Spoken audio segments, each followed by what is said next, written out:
guys, welcome back to some more AFK Arena. Today we're over on the YouTube account and we are going to be checking out some engraving and an engraving guide. So many of you know there are a couple meta heroes.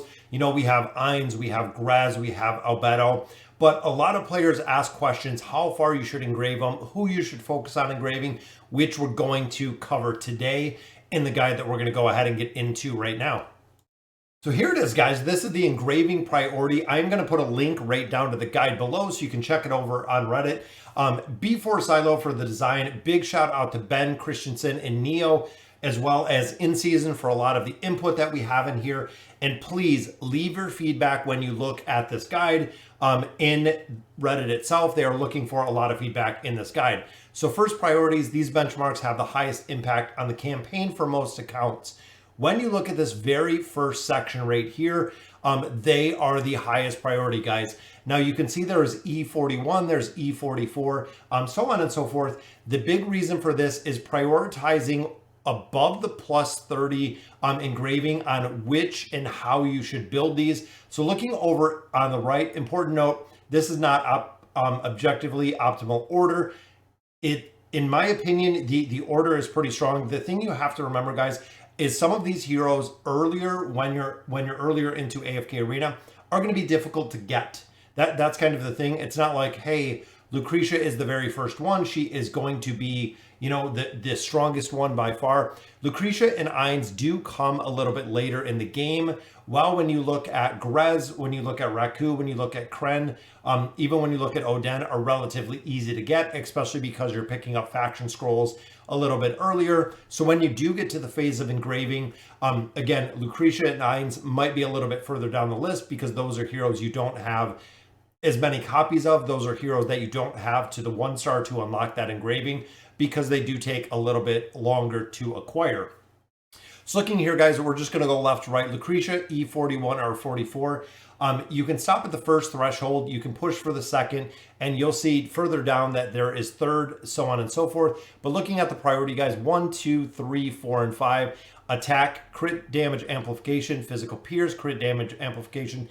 That is the reason why players are pushing her above 30, is to max out these specific trees. Now, if I do take her straight to a plus 60, you're building a lot of stuff initially that is not really a big focus, including, you know, the HP, the defense, things of that nature, where you could be using it, let's say, on an Ainz or a Grez to really maximize the damage you're doing with them, instead of going, again, all the way to 60. Going to 41 or 44 really makes a difference when you're looking at what you want to build. And I love that he does such a phenomenal job with really mapping out which way to build these engraving.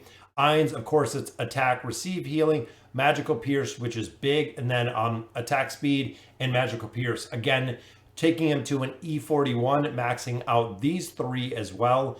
Not taking them straight to the 60, because again, a lot of those resources can be used elsewhere. Grez, it's 1 and 2, guys, right here on the left-hand side. Crit and accuracy, and then crit and crit damage amplification. When we know the shields burst, making sure you're maximizing damage. Same 41 or 44 for Raku. Looking at the priority, similar to what we see here with Lucretia. Kren, the exact same. So when you look at the dynamic of this, it's really interesting to see the builds, because out of the wish list, especially when it comes to faction scrolls, you can look at Graveborn, you can look at Wilders, you can look at Maulers, even looking at Oden. Honestly, I've had more success building out Graveborns first, because when you look at the lineup of heroes, you have Grez, you have Oden, you have Pharrell, you have Damon, you have Silas, you have Desira. A lot of heroes within the Graveborn faction, it seems easier to build out, especially because earlier they are very strong, guys. Once you get them built a little bit, they are very strong. So looking at the second stretch, you can get gather resources using them in parallel, because these heroes actually going to 60 or 65, this is really a big focus on using your cores. While these heroes on the right-hand side you see in this lighter blue is focused on using your elemental shards. So you will be building these heroes. This is kind of the first priority. Again, the most impact on where you want to build. Once you have a majority, or if you have these heroes engraved, second stretch is going to be taking Lucretia to 60 or 65. A lot of players have said that building above that E60, especially for Lucretia, has made a really, really big difference. Also with Grez, it does make a big difference because of the shielding ability that he possesses to take him to the E60. And again, looking in here, guys, there's no Ainz. Ainz is still right here at 41, which is where they left him. Lucretia actually becomes a bigger priority. And this is pushing further in the game. You'll see further down, this is chapters probably 36, 37 plus, when you start really building out heroes and building out multiple heroes that perform well within the campaign. Every single hero that you see here, even in this second stretch or the second tier heroes, are within the meta comp. We have Pharrell, meta. We have Leonardo. We have Prince of Persia, meta. Iran for the 5-pull, meta. Zolrath, 5-pull, or Zolrath with the Charizard. They are meta, guys. These are very important heroes to build. Even looking here, the E33, building out a little bit of haste right there. The E30 or even 41, getting the attack. And again, haste. Haste is one of the biggest, most important skills we have in AFK Arena. So if you can build them up a little bit past that 30 mark, makes a big difference. Pharrell's 30 engraving is very strong, guys. It does give him that fourth ability in his third part of the tree. Prince of Persia, the same, the E30. E18, this is really focused on the haste. So the more haste you have, of course, the faster the pull is going to happen. That is also one of the primary reasons why a lot of players run him with the call, is they are picking up not only extra haste, but they are also picking up energy regeneration, meaning that he can ult faster, get that crowd control, but haste and that physical pierce unlocking within there. Because you have to do 1, 2, remember 3 and 4 to just bring him up a little bit stronger. There are some side notes. 3,750 of our shards is the price of an upgrade. That is right. That is a full upgrade.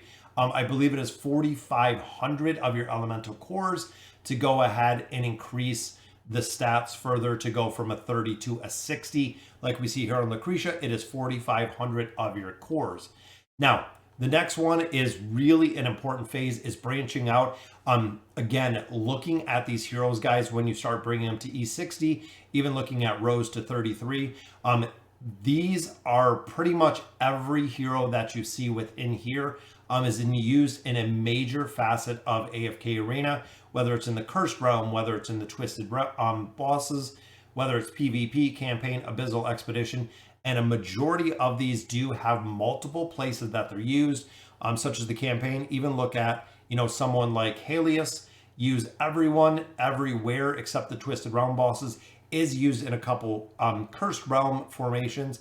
We know Oden is used in formations. Even if you caught the live stream today, most of these guys I do use. We have Raku in here. We have Kren in here, Ainz. Mishka, definitely one that we want to build out. Plus 60 when it comes to Silas, really strong. It does do a 10% damage mitigation. The twins, haste. Guys, when you're looking at the 33 or the 62, it is all about haste when it comes to the twins. Mortis, the same, the 30 or the 60, he is used in pretty much everything short of the campaign. And we have actually been using him within the campaign as well. We use him with the Ainz team within the campaign. Again, if you've seen it today, one of the interesting ones, guys, Treznar, used a lot in PvP, also the Abyssal Expedition.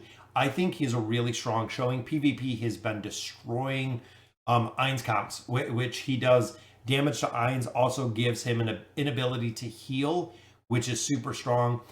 Both Athelia and Treznar have been able to mitigate the Ainz and kill out the Ainz team comps when it comes to PvP. Again, Athelia we used in the campaign today. Not a staple, not a meta, but if you're looking to take out one target, specifically Isabella, very tough to deal with, she can do it super, super easy. Antandra, a bunch of different places that she's used. Even in the invade formation or the comps, she is utilized within there. We have Scarlet, relatively new. Same with Astar, very new heroes within here. But we're seeing use within the Cursed Realm. Also seeing in the Twisted Realm. Scarlet, guys, is a hero, plus 30, plus 60 engraving. Absolutely going to be vital if you want to maximize your damage within those formations. Within, again, the Cursed Realm and the Twisted Realm, they have to be built, guys. Looking here at the resources again, 3,750 of our elemental shards, 4,500 to get to a 60. Time to gather the resources. Now, this is very cool, guys. So 15 to 45 days, again, depending on what you're building or how frequently you're getting these. If you've actually used, some of your resources to pick these up, if you're doing shop refreshes, if you're buying them out of there, if in the Noble Society you're choosing shards or cores, can really make a very big difference within the game. Now, the player goes by a Kagi Panda. At GitHub, there is actually a calculator that you will find within the Reddit community.